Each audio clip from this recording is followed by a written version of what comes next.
successfully on this one, then I'll hang up on the phone. There you go. There, I'm in that waiting room now. Hanging up on this one, I can figure out.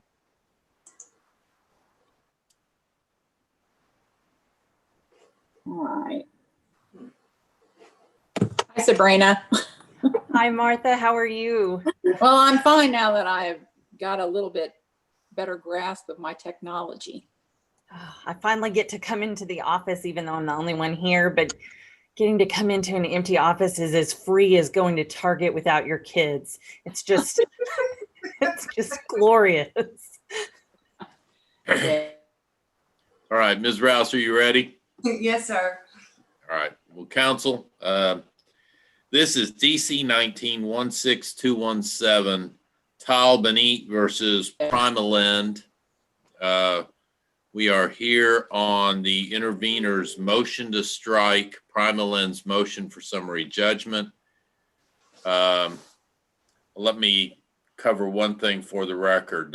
We're obviously doing this hearing using remote means, and nonetheless, it is a formal proceeding of the 95th District Court.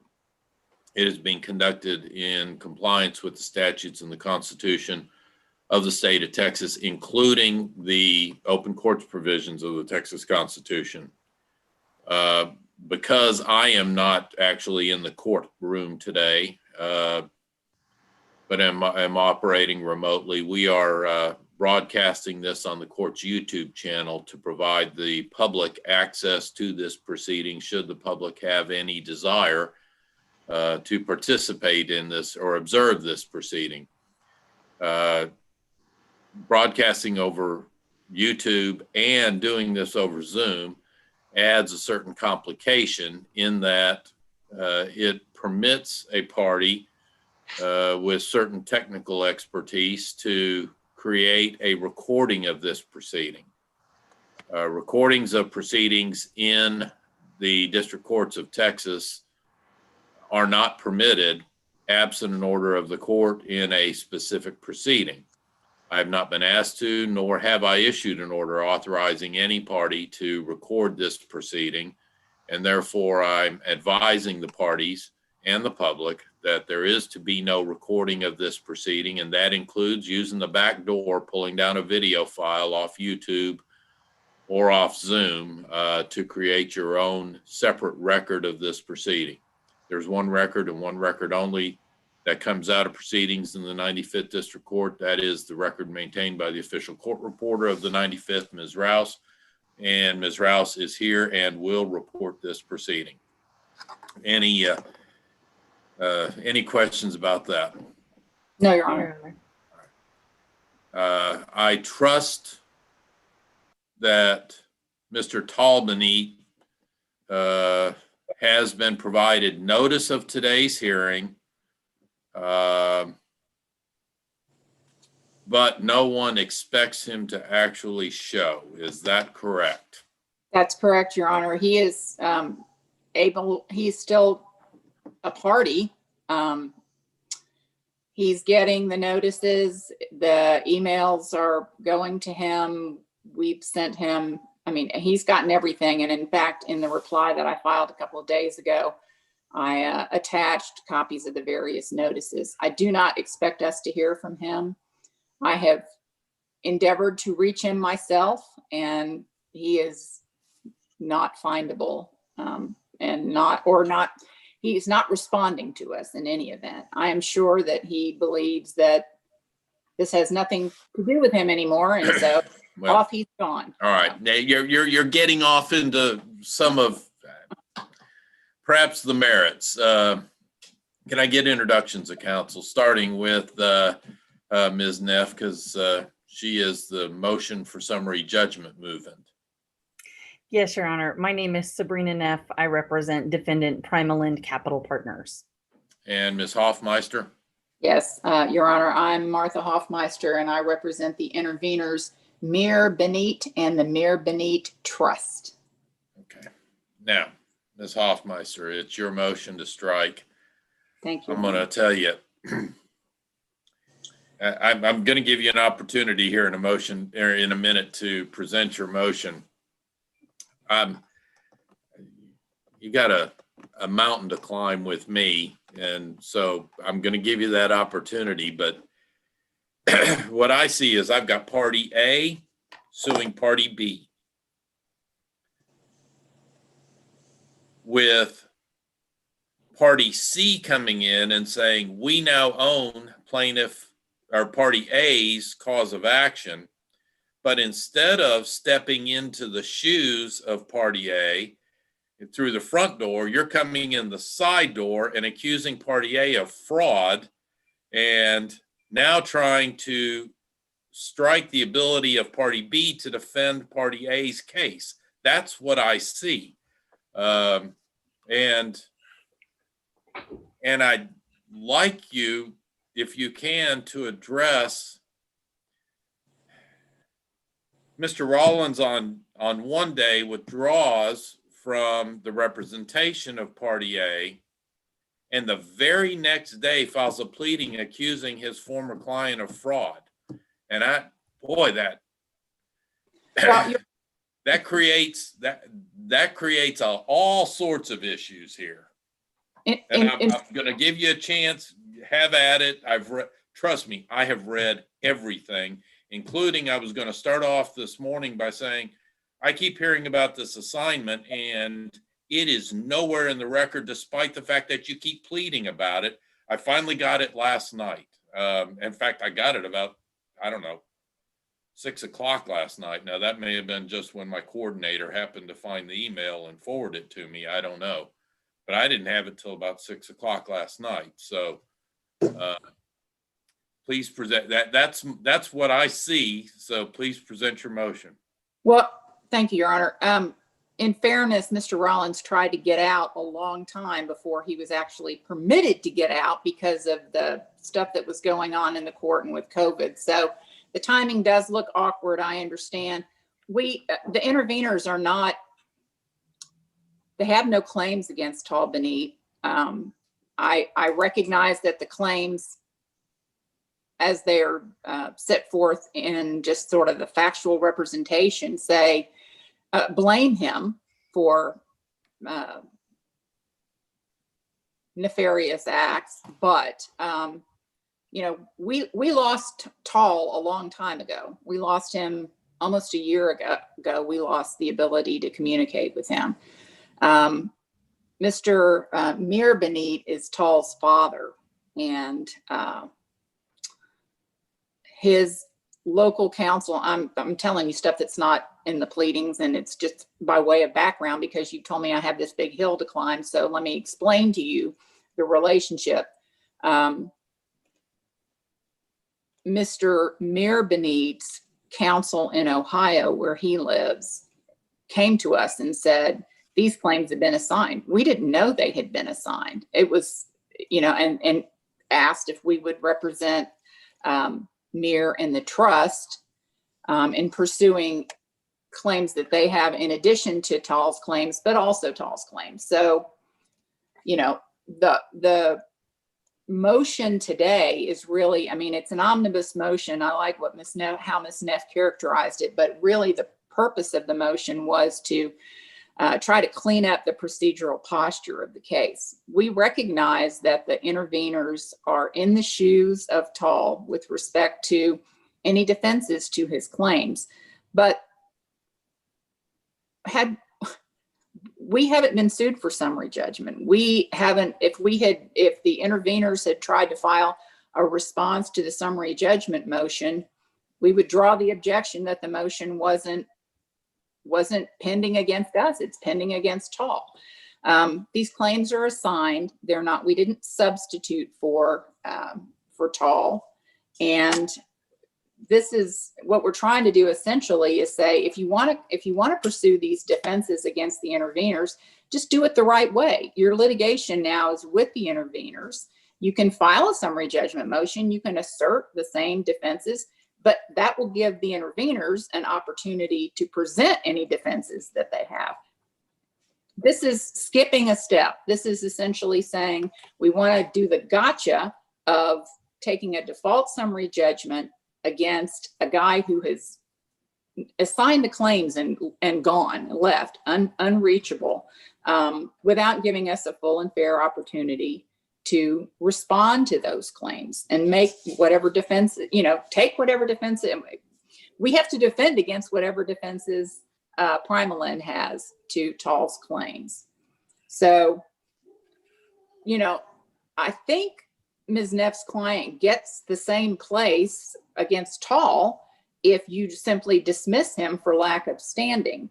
I mean, her motion is a claim that says she wants Tall to take nothing by his suit. If he's dismissed for lack of standing, she gets there. She just doesn't get the summary judgment that she then wants to use against the interveners who haven't had an opportunity to really get in the sandbox at all to play yet.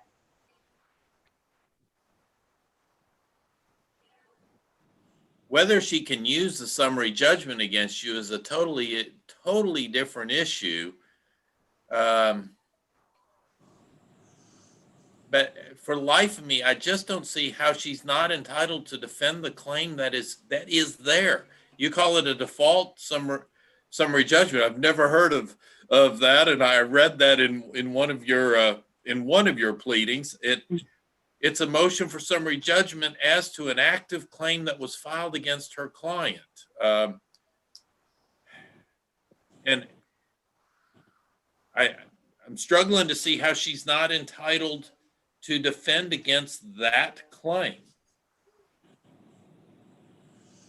Because that claim doesn't belong to that party anymore. That claim belongs to the interveners, and they have not had an opportunity to respond to her summary judgment motion.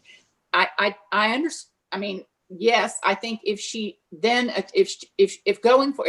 her summary judgment motion next week and she attempts to argue collateral estoppel or something of that nature against the interveners, we'll have this same discussion or something like this discussion again, because the interveners have not had a full and fair opportunity to litigate these claims that belong to them and have belonged to them for almost a year now.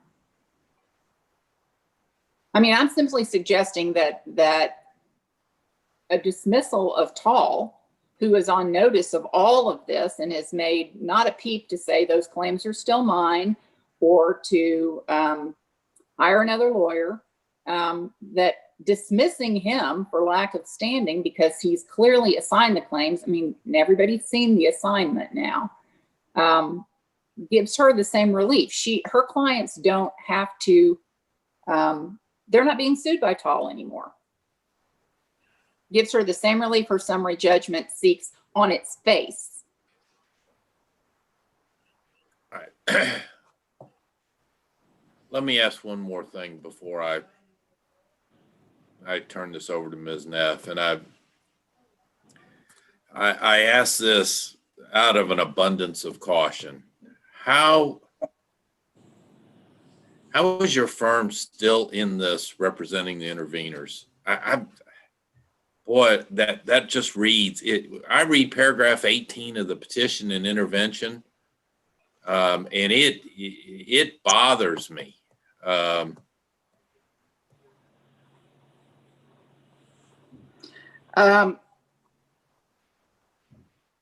This is that's not a question.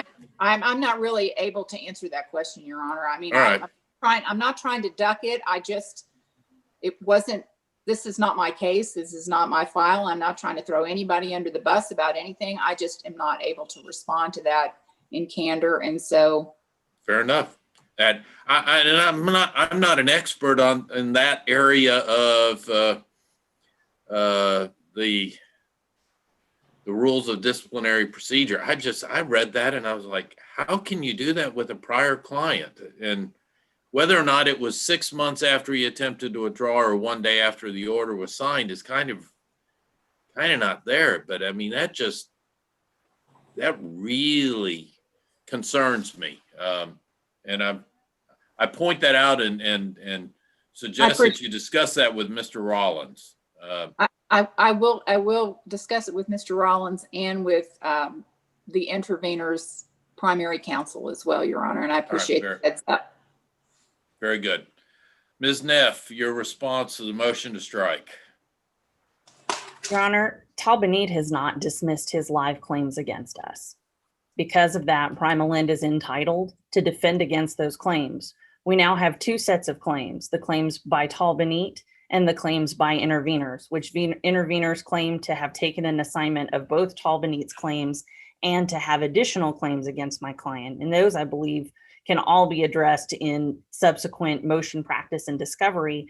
But our motion has been pending for some time and has been reset twice at the intervener's request. It's not that they didn't have an opportunity to respond. If their position is that these are their claims and they're entitled an opportunity to respond and prosecute them, then do so. They've now had 2.5 months notice of next week's summary judgment hearing, which is sufficient time under the Texas rules in order to formulate a response. However, unless and until Tal Benit dismisses his claims against my client is now defending against both sets of claims, and they're entitled to summary judgment on the claims put forth by Tal Benit. It's not a gotcha.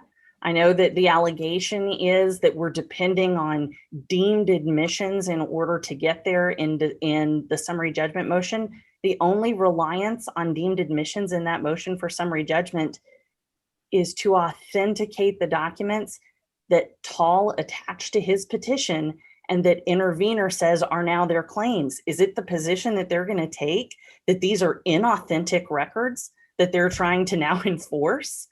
These are not unfair admissions to them. These admissions don't harm them. These admissions move the ball forward, and procedurally granting the summary judgment gives us an opportunity to rightfully remove Tal Benit from this case and then proceed on intervener's claims, if any. So your position is they're not case dispositive requests for admissions? No. And that's my observation also. Is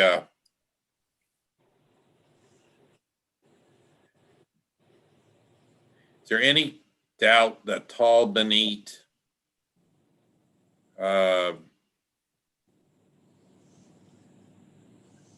a direct contractual relationship with Primalind? Had.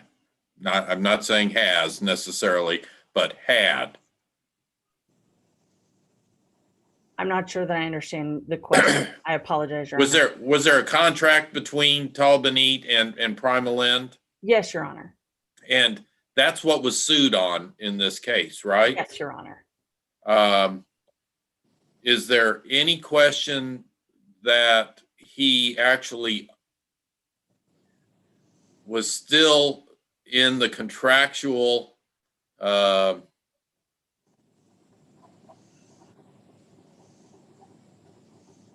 was he still a party? Strike all of that. Was he still a party to the contract at the time that he brought this lawsuit? Yes, Your Honor. Okay.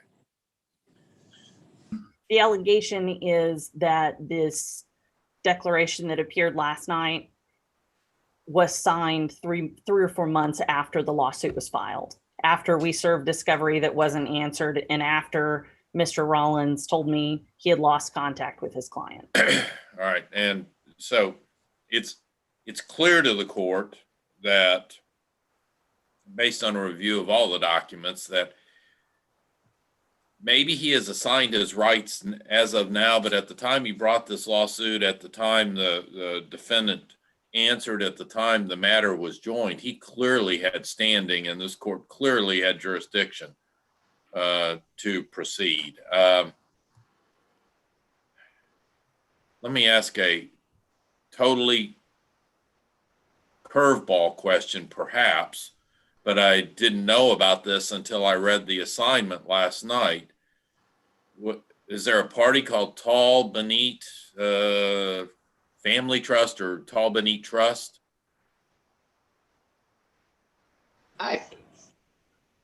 It's referenced in the assignment, but it's new to us. So they were not a party to the Primalend No, contract. no, I don't know if Tall Benite assigned some claims and 9 months from now, a potentially backdated assignment will appear that he assigned his claims to Tall Benite Family Trust, but that's a new name for us, and I don't recall it in the prior litigation. Ms. Hoffmeister might be familiar with it.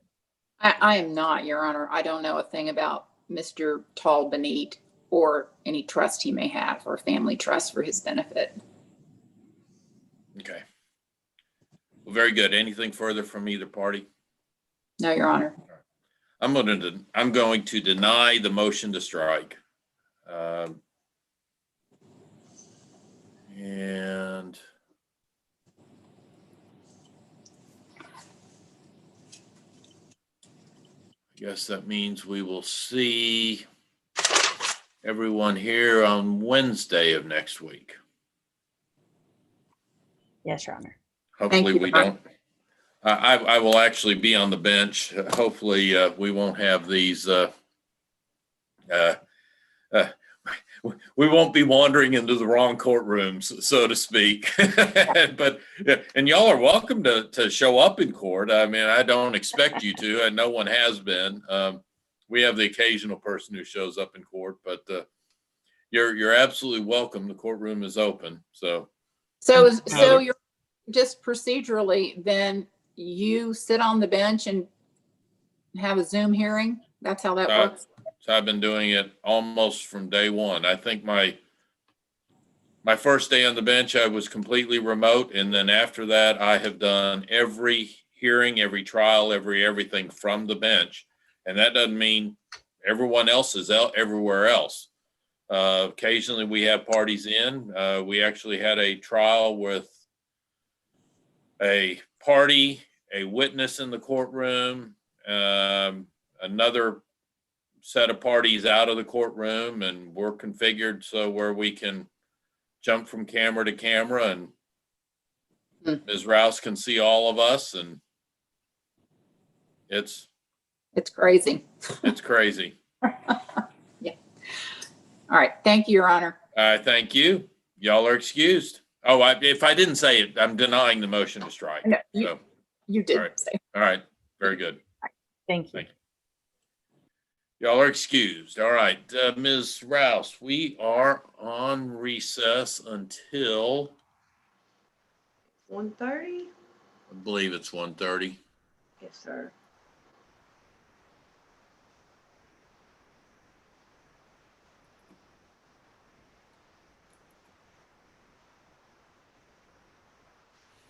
Yep, 1:30 and 2, and the one we had later in the afternoon canceled last night. So Okay. So just those two.